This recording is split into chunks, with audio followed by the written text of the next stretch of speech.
Hinduism, one of the world's oldest and most intricate religions, has over the centuries been intertwined with economic, social, and political power structures in ways that have often led to exploitation and manipulation for material gain. While its spiritual foundation emphasizes dharma, righteousness, karma, action, and moksha, liberation, historical patterns reveal that Hindu symbols, rituals, and institutions have frequently been used to consolidate wealth and control rather than to promote equality and justice. Over 1,000 years ago, particularly during the medieval period, the caste system, Varna and Yati hierarchy, became one of the most powerful tools of religious and social control. The Brahmin class, occupying the highest status, claimed divine authority over rituals, scriptures, and cosmic knowledge. Through astrology, rituals, and religious texts, they reinforced a social order that kept the lower castes economically and spiritually dependent.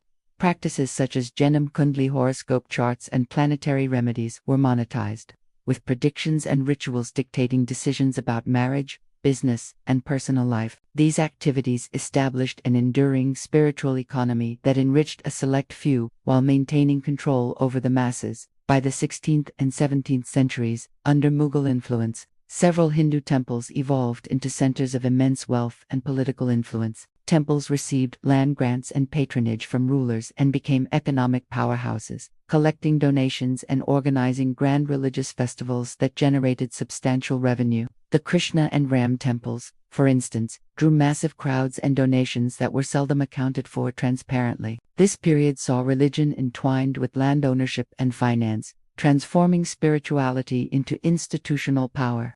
During the British colonial period, religion and politics became even more interlinked. The British administration reinforced caste divisions for administrative control, while some Hindu religious authorities used religious identity to mobilize communities for political and economic advantage. Astrology, palm reading, and fortune-telling turned into a thriving profession, with records from the late 1800s showing that entire towns in Uttar Pradesh and Bengal sustained a flourishing market of astrologers and spiritual consultants.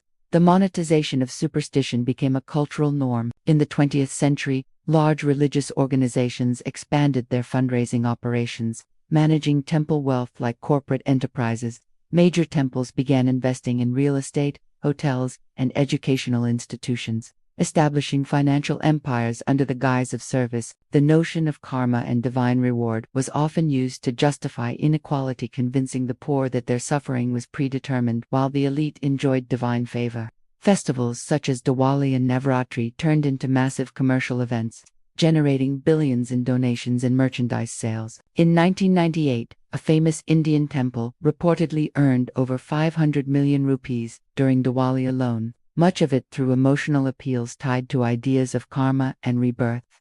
After India's independence in 1947, temples and religious trusts became major economic and political players. A prominent South Indian temple accumulated billions through land ownership and donations, later investing heavily in construction and business projects.